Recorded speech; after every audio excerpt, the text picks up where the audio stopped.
Coach Hammerton, another unbelievable game, teeter-totter battle, one side and then the next. Talk to me about, what was said at halftime in a close game, 2-point game, then it went to 7 points. How did you keep your team composed? What was said at halftime is are we going to be able to guard Masucci at all, or she's going to go for about 50 tonight? So we made a little adjustment. I think you guys noticed that we went a little diamond and one on her to start the half, and then we came out of that zone because then Howland adjusted real quick and got the high-low game with their bigs. So then we had to go with everybody in man, help side, and the only person not helping is Ava, and she just was in Masucci's underneath her chin, chasing her all over the place. When you think about MC, a comeback game like today, and then she goes down with a lower body injury.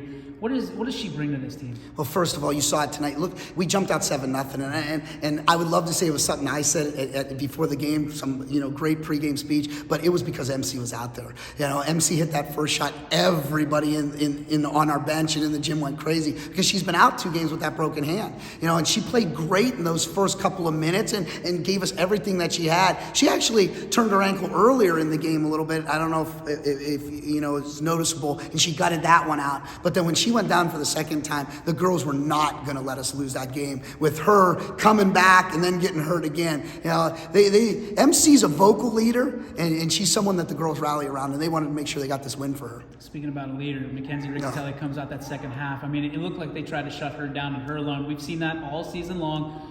She just didn't let it happen. No, and another thing we tried to do was we always have her on the wing. Well, we tried to put her at the high post, kind of where you put your bigs, but what we did there is we were hoping that we could go sideline instantly to the middle. Well, we started hitting that middle pretty quick, and when she gets feeling pretty good, you see she hits 1 or 2, then a couple more start going down, and then when her confidence goes, people start jumping to her, and then what she did really nice was then dump the ball into Sarah Barrow, and we were getting some layups. Game like this, it's any given night in the AAC. How do you gut through this kind of a schedule without thinking about the postseason? It's just the schedule is so tough, and the AAC this year, and I say this in every interview. Coach Reel said it to me when we were at Canfield. He just said the league is just so good this year, and he thinks it's the best it's been since he's been there. And I agree.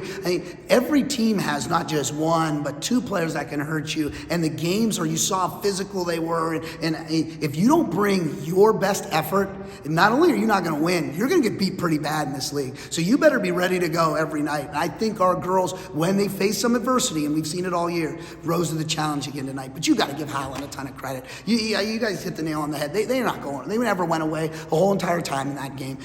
When it looked like we finally got that lead and everything, here they come with a big steal and a layup. And so, it's exactly like you said. This league is tough. And now in 2 days from now, we hit the Canfield Cardinals again.